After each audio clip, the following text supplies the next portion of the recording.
Hello, everyone. Welcome back to Balance Her Hustle Live, where we learn to grow, create, and enjoy success together. I'm your host, Miss Ashley ESQ, and today we will be discussing finding your voice as a Black woman with our very special guest, Sophia Lovasz.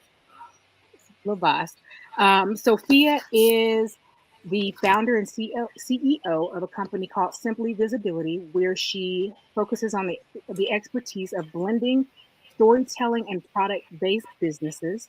She is director of retail sales and entrepreneurship with Local First. In addition to that, she is also a coach and a mentor as well. Please join me in welcoming our guest, Sophia.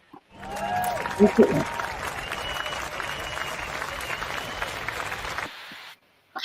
Welcome, Sophia. Yeah, thank you for having me. I'm very excited to be here. Well, it's great for you to be here as well. Thank you so much. I hope I did not butcher your last name. If I did, please correct. Is it Lovasz? It's Lovasz, not at all. It's Hungarian, so you did well. Okay, I was worried about that, but I'm happy that I got it. So welcome, and it's so great to have you. We've been planning this for some time, and Sophia, to me, in addition to knowing Sophia professionally, she's actually one of my coaches and mentors. So I actually cherish Sophia in those ways. Sophia has effective feeling more like a big sister type vibe in working with her, which I definitely appreciate. And so so many conversations that we had, but the topic is finding your voice as a Black woman. And I think that together we can definitely unravel this topic and definitely drop some diamonds for our audience to definitely pick up. So Sophia, question, what are some of the biggest challenges for Black women in finding their voice? Black women face so much discrimination in their lives, especially in the workplace, that you're trying to balance appearing in a certain way, right, while also trying to stay true to yourself. Okay. And the more you can't be yourself, the more stress and health-related issues are put upon you, and burdens. Okay. And I think that's completely accurate, because as a Black woman, I think for years, and now we're seeing some shifts, but and they're subtle. They're not what it should be, and not what we really what we need to see. And certainly when we were growing up, there wasn't anything we can identify with. Would you agree? Yes, the representation was so minimal, and the glass ceiling was even lower for us. Right. So I definitely agree. I mean, when I would think one of the components in finding your voice also relates to, the representation, as little as, the dolls that you play with, or your favorite television show, your favorite television show, the dolls that you play with, and just the makeup of your community, right? Who you see in advertisement. I think all of that plays a part in the struggle that maybe some Black women, or many Black women, may have in identifying and finding their voice. Oh, absolutely. And you start to emulate what environment you're in more so. So if you're not seeing representation of Black women in these different spaces, you're starting to incorporate the behaviors of other people that you see. Right. And when you go to the workplace and you meet other Black women, we have something called code switching. Right. But you're constantly looking over your shoulder to see who might have recognized that you switched. Like, who is that woman? Why was she acting differently, around certain type of people than with other types of people?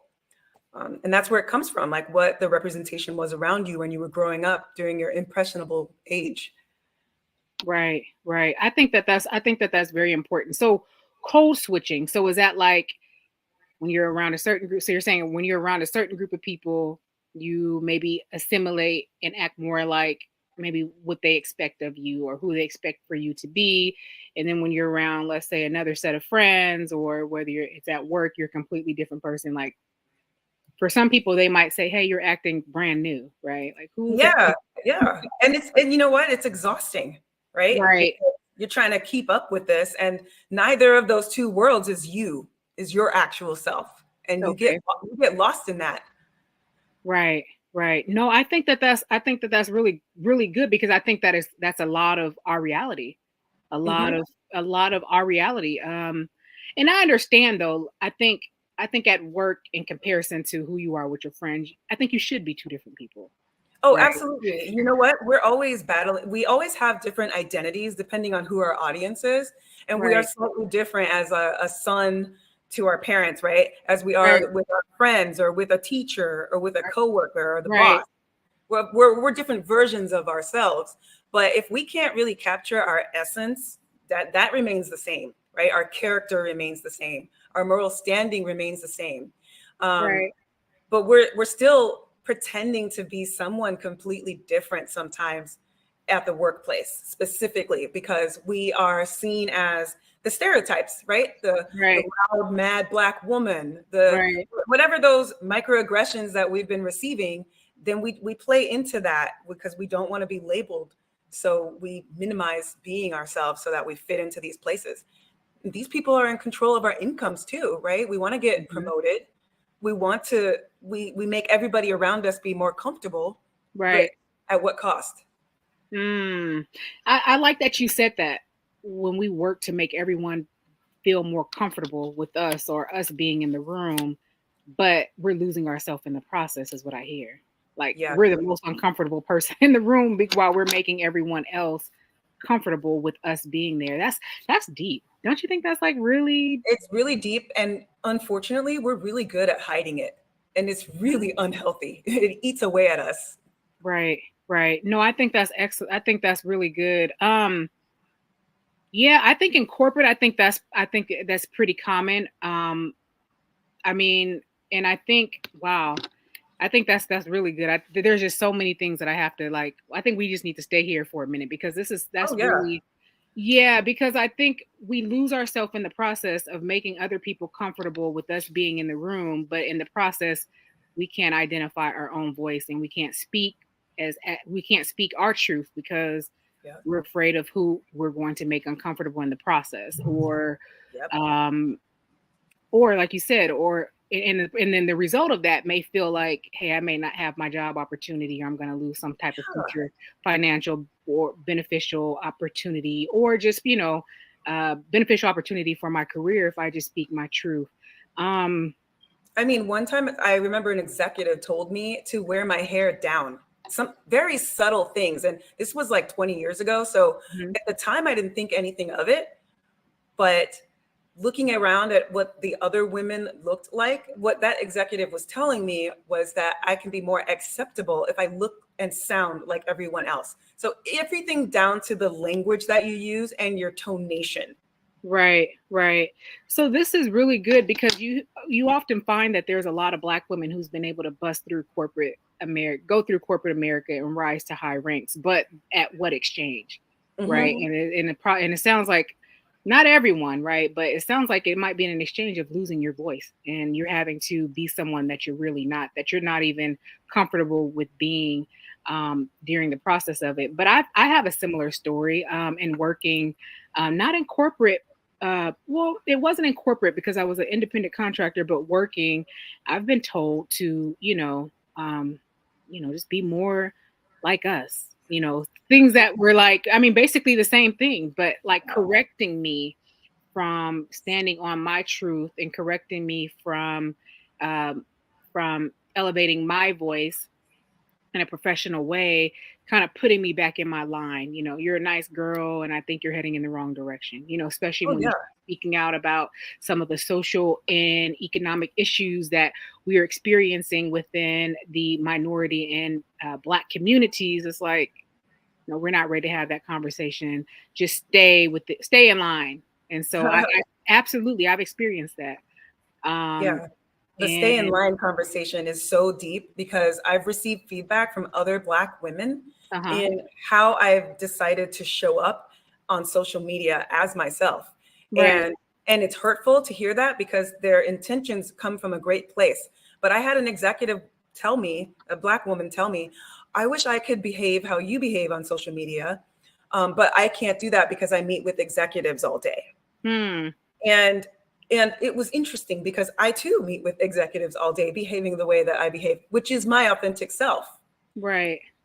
But what she was saying was that perhaps the white executives that she meets with would not find that behavior acceptable. And there's a lot to unpack there. I am at a point where I've owned my identity and my space so much so that I actually don't want to work with people who can't accept me for who I am. But it took a lot of work to get there. Right, right. No, I think that's really good. So so so just yeah, so you're saying it's taking a lot of work. What are some of the things that I know you talked about some of your experiences, but what are some of the things that sometimes sometimes like what happened in life where it's like, you know what? I've I'm here, I'm in this job, or maybe I'm no longer with this job, or my next move is going to be my best move, and Yeah. this is the direction that I'm going. So what happened in your life to bring you to this point in identifying, um uh you know learning yourself, or just being more comfortable to let the world know exactly who you are and what that looks Yeah. like? So when I was growing up, my parents are from Haiti. Uh-huh. And growing up in the 80s in Miami, Florida, that was like a negative thing for people to know about you. So I hid my Haitian heritage from people for a really long time. And that stuck with me through my adulthood. And then I'd say around 30 years old, which was only 12 years ago for me, having kids in a mixed race family household. My husband's Hungarian. It became more and more important for me to share my heritage with them. Besides, they know that their grandparents are from Haiti as well. And I just started to realize, like, what am I so ashamed about? What Mm-hmm. was holding me back from completely being myself is not wanting to disappoint my parents. My dad really wanted me to become a lawyer. And up until that point, he believed that I was going to go to law school still and do that. And it came to a head one day where I told him, I was like, you know what, even if I became a lawyer, it would not be the traditional attorney that you're thinking of for me. I would still be helping small businesses just with my attorney knowledge. And that kind of set me free on a path to it was like created a momentum. It's like, where else am I holding back? Because I was holding back with my family. Now they know my true intentions. Okay, I'm kind of holding back myself at work as well. So I started showing up on social media, and I stopped being afraid of what could happen if I start selling myself and building a personal brand. And guess what? I had the haters, I had the well-intentioned mentors, but at the end of the day, it attracted opportunities to me. People resonated with my story. They resonated with my struggle because I was sharing everything. And it helped me really understand that, wow, the way to attract opportunities to you is for you to first accept who you are in all aspects and own your identity. And it took work, but with enough practice of showing up as myself, it became easier. Wow, wow. So you identified the haters. What did that look like in your Oh yeah, process? it looked like direct messages on Instagram. You should take this video down. Or it looked like comments on my videos, like, you're never gonna go far doing this, or you're not funny, Mm. or and hey, I at first that used to hurt my feelings. I used to try to measure my success through vanity metrics, how many likes I was getting, how many shares I was getting, how many followers I was getting. And then I realized that people are hurting inside, and they project that hurt in the way that they interact with you. And now Right, I don't take it as personal. right, right. And that's a lot of the hate we feel is really, is directed towards us, but it's more about them than it really is us, right? Yeah.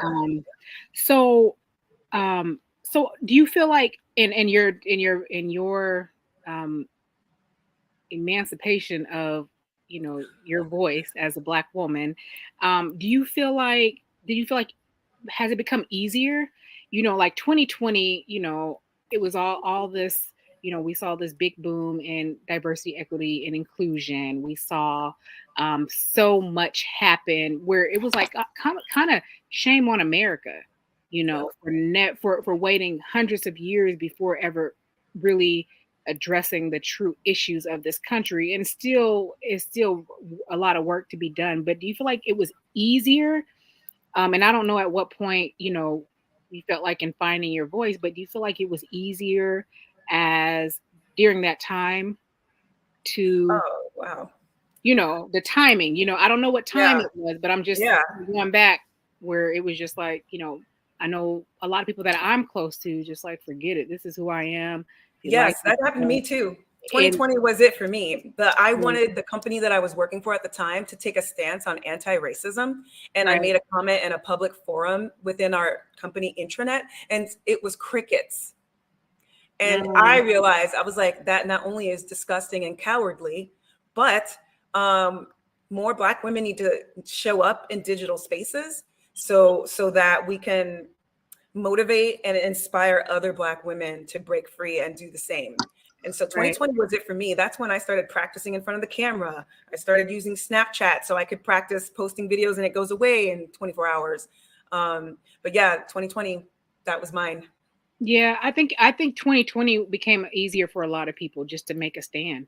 I mean, because it was the line was, it was, there was almost no gray space during that Yeah. time. And you know It what? was People still didn't get it. Those companies claiming DEI and belonging, they still didn't get it. In 2021, I had administrators bullying me and harassing Mhm. me. And when I expressed that that was happening, I had HR come and tell me that I need to change my tone. Hmm. So Wow. they, well, in the same breath, having task force that, talked about Mhm. racial disparities and diversity in the company and things like that. Right, right, right. Wow. No, I totally get it. I think one of our last conversations with one of our past guests, we talked about how 2020 ignited a flame of, diversity, equity, and inclusion. But the reality is that today, a lot of those opportunities and spaces, no one's talking about it. No one's holding these companies accountable anymore. And so they're going back into their comfort zone and Yeah. their old habits and exactly everything that we have known for them to do in the past. Because they've been experiencing a lot of cutbacks within those opportunities, within those jobs, the diversity, equity, and inclusion, those where the cutbacks are happening. Yeah. Yeah. So, um, no, Companies I need think to learn. These people behind the companies, they haven't learned how to sit with being uncomfortable. Like mm, how we do that, right? They right. don't know how to do, they don't know how to be uncomfortable. Right, right. No, that's very true. And I think everyone else, right, that they're expecting everyone else to be uncomfortable. They're not willing to make, I get willing to make the adjustments that's necessary for the inclusion and belonging that Yeah. they want everyone else to believe who Yeah. they The timeline that they set when they set up these programs like ERGs, for example, are. Hmm. that they're going to tackle the diversity problem at a company. In that timeline, they need to include a point where it says "get uncomfortable." Right, Seems to be right. missing on their roadmap. Right, right. And I don't think they're willing to make the adjustments long enough to even for it to become a part of their culture identity for them to be uncomfortable. First opportunity, it sounds like a lot of them are just slipping back into their old habits. Um, what do you think about? I know recently there was a law put in place to where a company couldn't identify or discriminate against you based on your hair, and this is big for us Yeah. The Crown as Act. women of color, because sometimes you just want to wear a wash and go, and the wash and go doesn't look like this, Right. right? Right. The wash and go might have, you might have a mini fro or some type of, curly hairstyle that doesn't look straight and down, and the processes that we do. But what do you think about that? That was actually recent in Yeah. our And communities, it's and so it's popping up surprising. everywhere. It's so surprising that that even needs to be a law, and that should speak volumes to these companies that need a law to tell them that, right?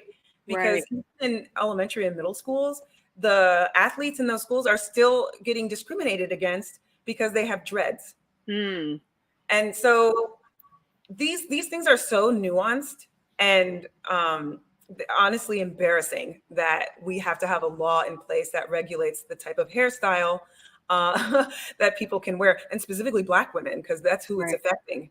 Oh, that's exactly who it's affecting, and Black men, like with the Yeah. dread issue Yes. as well.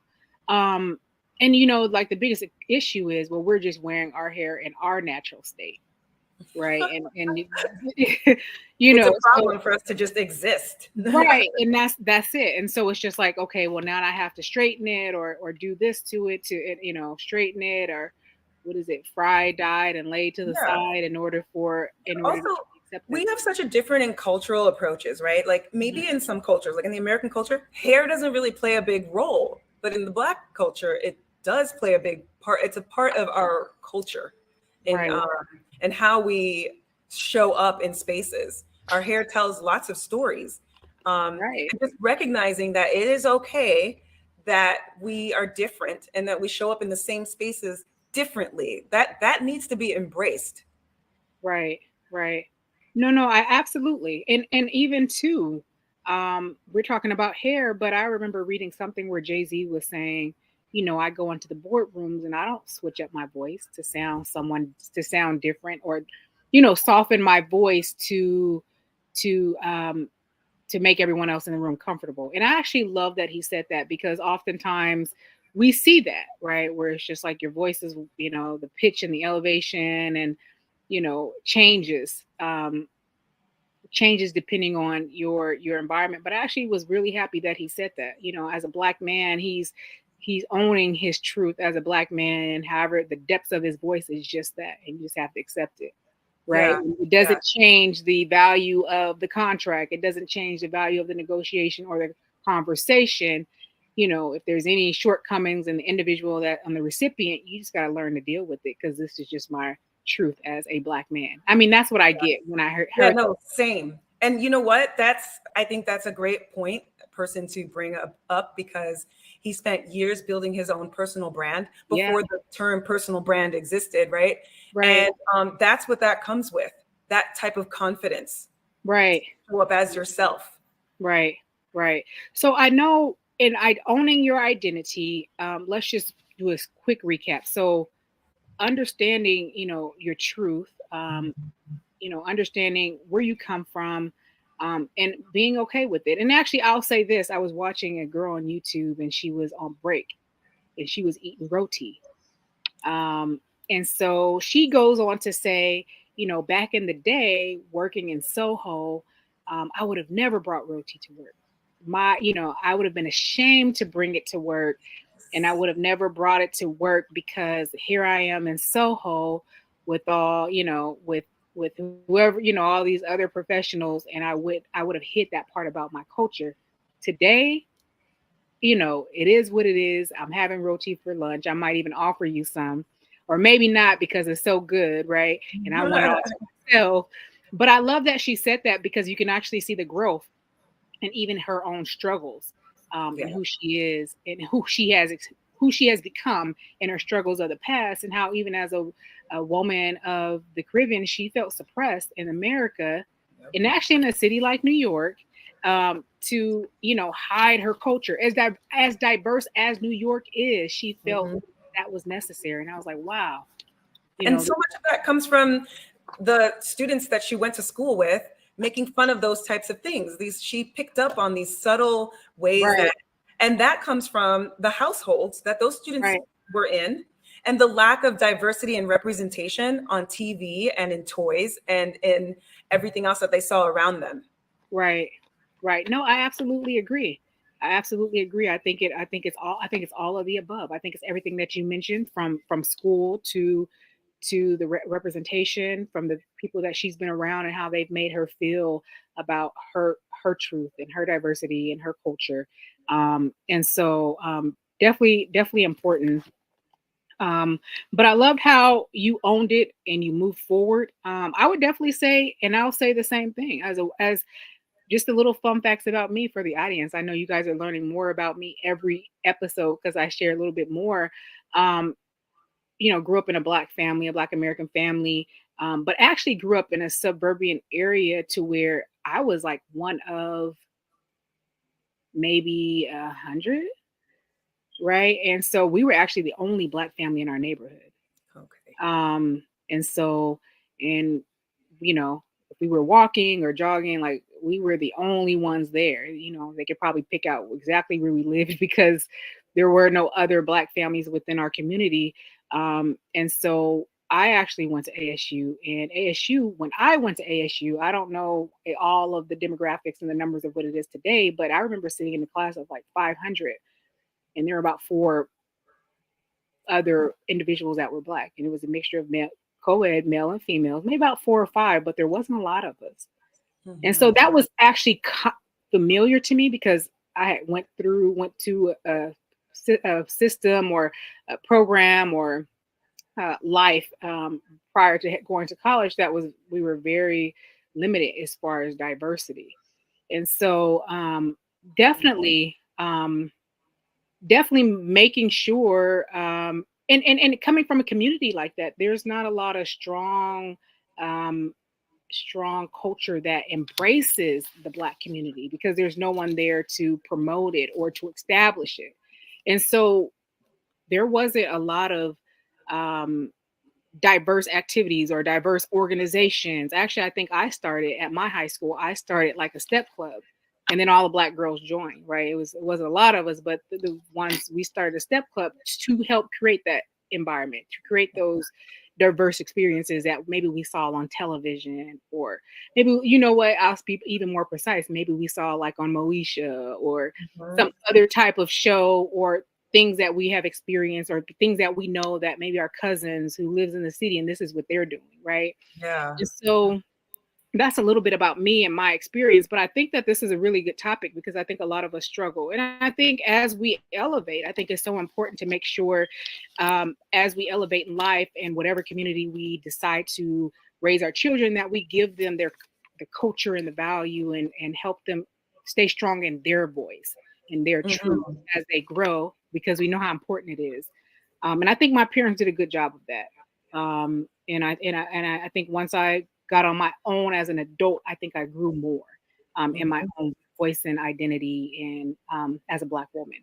Um, so you mentioned personal branding and how your brand aligns with how your voice aligns with your personal brand, right? So in your voice is your truth, is your storytelling, whether eh, that relates to your individual culture, that relates to your experiences just as a Black woman in America, and all of that. But that becomes your personal brand.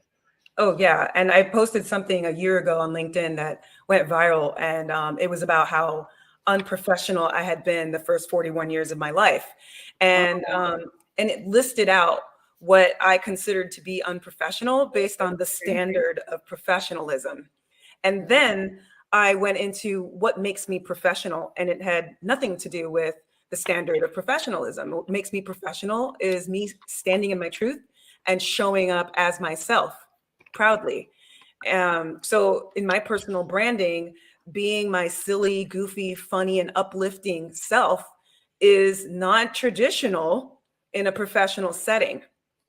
Hmm. But being all of those things and showcasing that attracted business opportunities to me. Right. And it attracted people who want to be that way for themselves and want to learn how to let go and accept themselves more. Wow. Wow. Okay.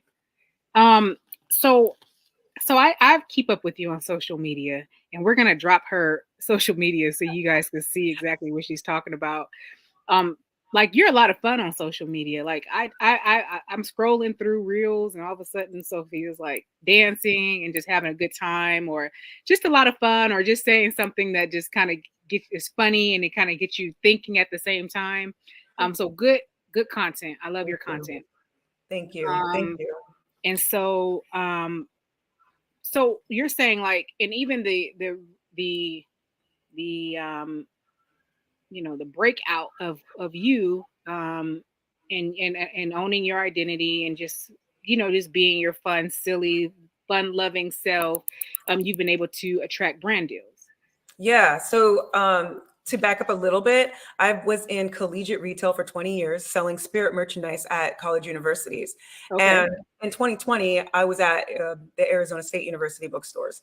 Oh, okay. So on LinkedIn, I would wear the clothes that we're selling Mhm. and do trending dances or just like uplifting dances to high techno music type of things.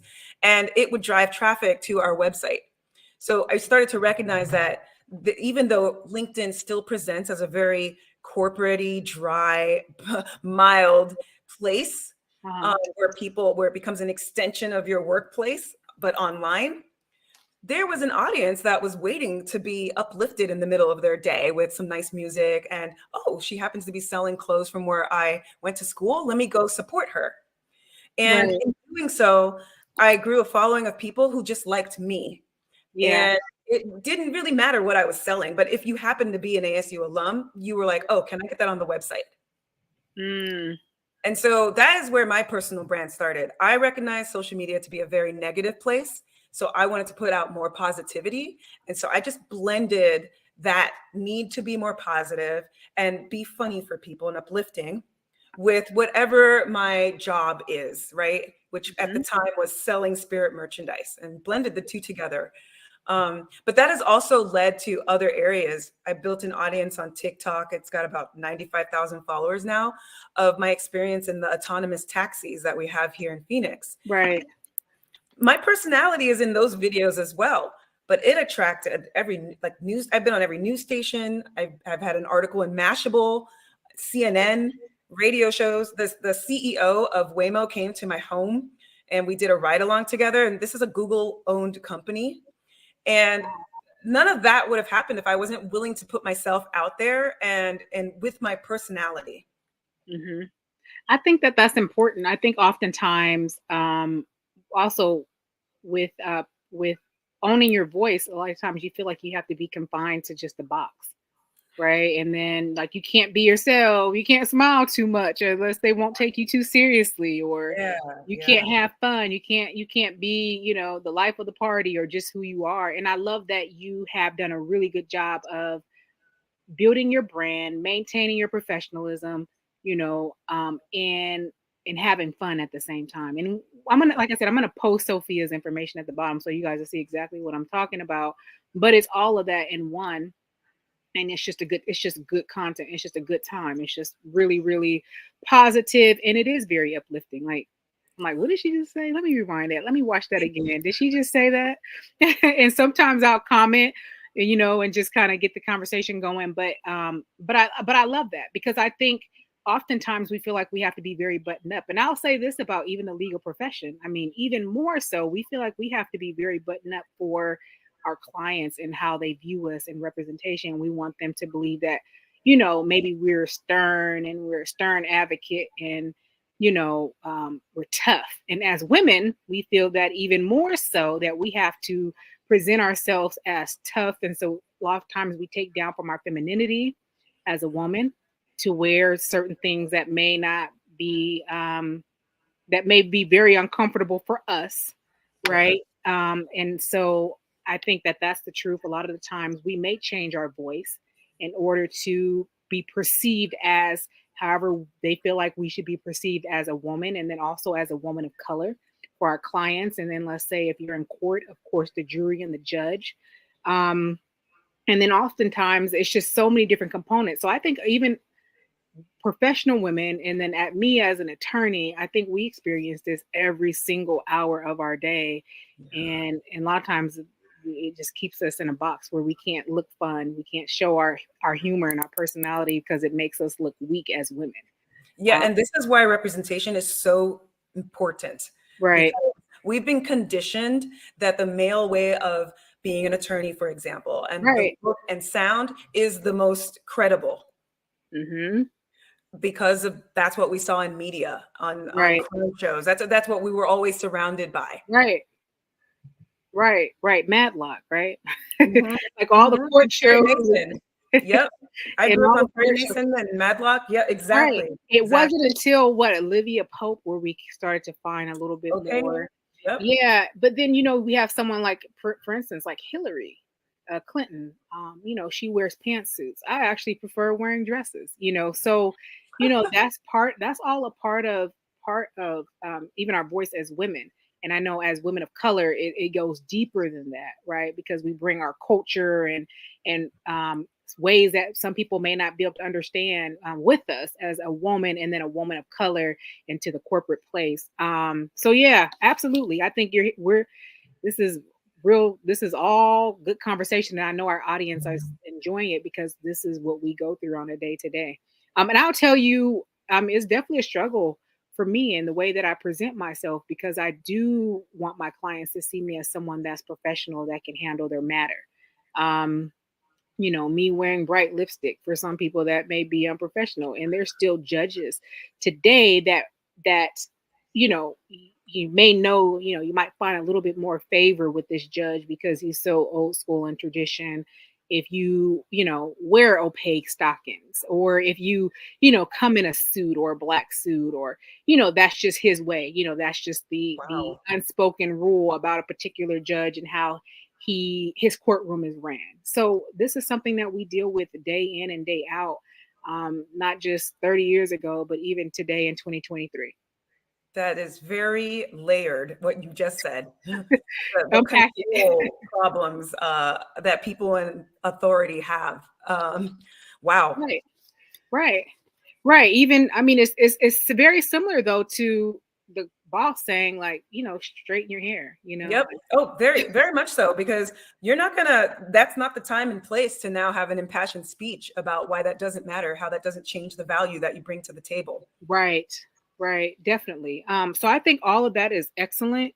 Um, and then I know, um, and I love how I love too how you can to you develop, and I said this before, how you can be yourself. And this is something even on social media that I struggle with. Like, am I going to make myself look less, you know, less able or capable of representing my clients? Like I said, if I show myself in too much of a fun way. And so, even with content, you might go over it. You might ask for a second opinion. What do you think about this? How do you think about this? But I love that you found your voice, and you have secured some very notable brands. You've had the CEO at your house, and then you've acquired a massive following and a growing following that's grown to love you and your truth. Um, and then have you? So I guess you've been able to monetize that as well, right? So Yeah. it's just Yeah. not just likes that you're getting. It's just not internet love that you're getting. You're getting some love and some coins as well in the process of that, which Yes. is 'Cause, which is you know, when it makes the most sense. it does. And it turns out, especially on LinkedIn, a lot of people are not being themselves. So when you show up in your truth online, it's super relatable. And Right, brands are looking for people like that. right, right. No, I think that that's true. I think we had this conversation too, where even with branding, people love to connect to the person and Yes. relatability. And here's one thing too. I know some people worry about the presentation, and it's not always about the presentation, because someone could fall in love with your personality. Like, I say this all the time. Like, you really don't, what you really want is for people to like who you are. And this is why I'm not a big proponent of niching down. I'm all over the place on social media. I'm a dancer. I'm a comedic writer. I'm a tech person in a car.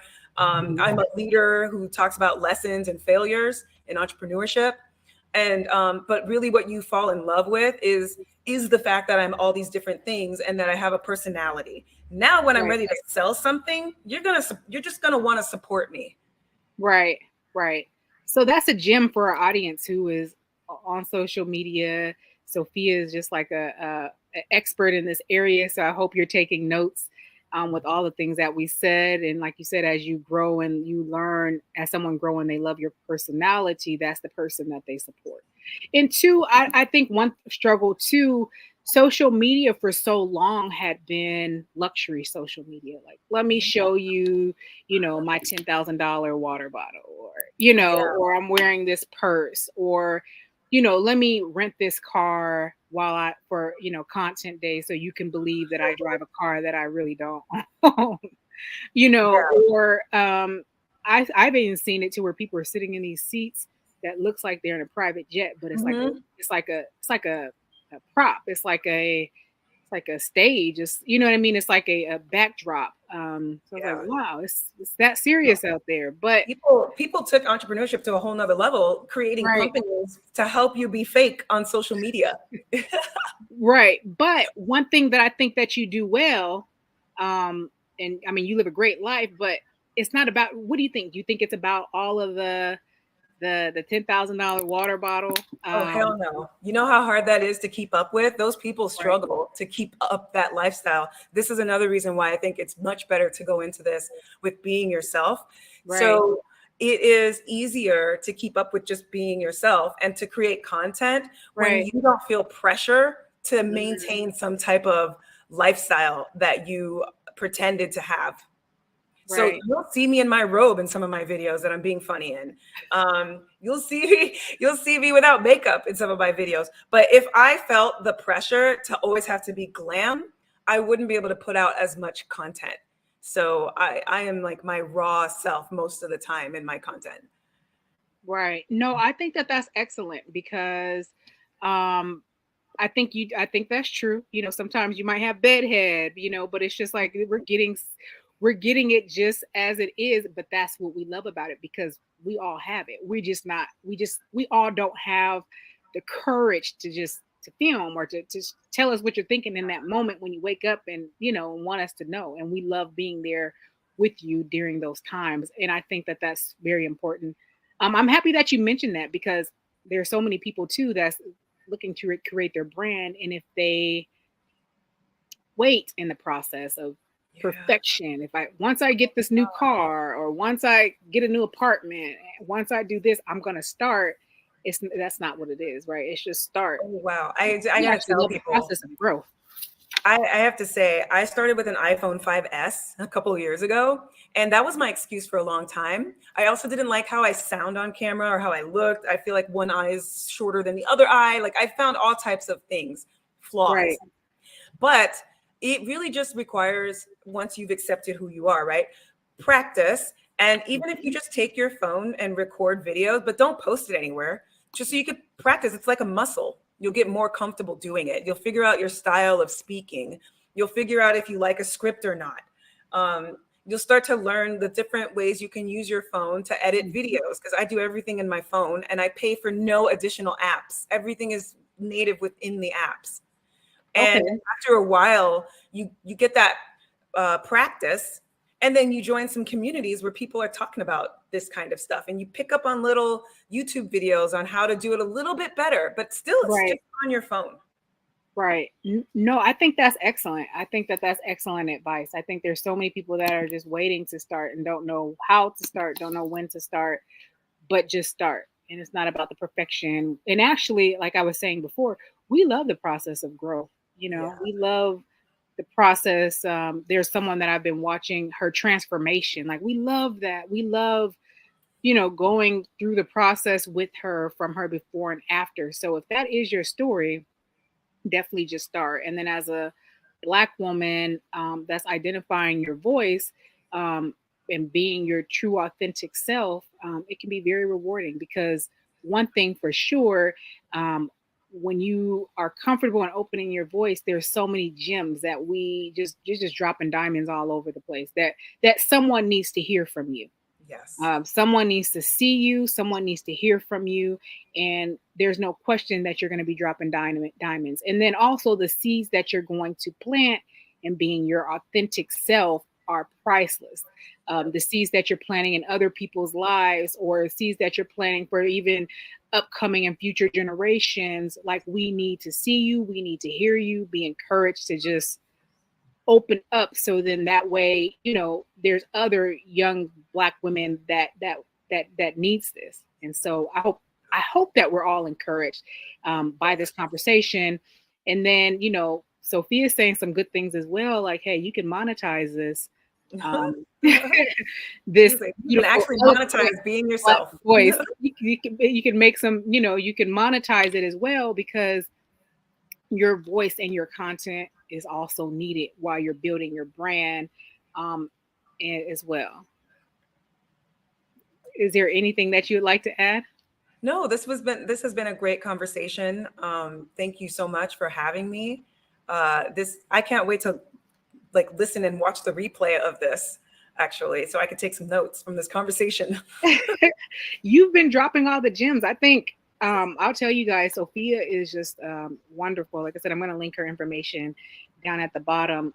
But she's just wonderful. Like I said, she has this spirit about her that she just kind of, it feels like a big sister, and so everyone just grows to love Sophia. So if you follow her content, you'll see exactly what I'm talking about. And I'm happy to have this connection with you, even outside of your content. She's been an excellent mentor, excellent coach, and just a lot of good support. So thank you so much, Sophia, for being our guest. Is there any place that you want to name that the audience can find you? Yeah, I'm always encouraging people to build up their personal brand, especially on LinkedIn. Right. So you can find me on LinkedIn at Sophia Lovasz, or you can visit me online with simplyvisibility.com. Okay, and then we'll put that information in the caption as well.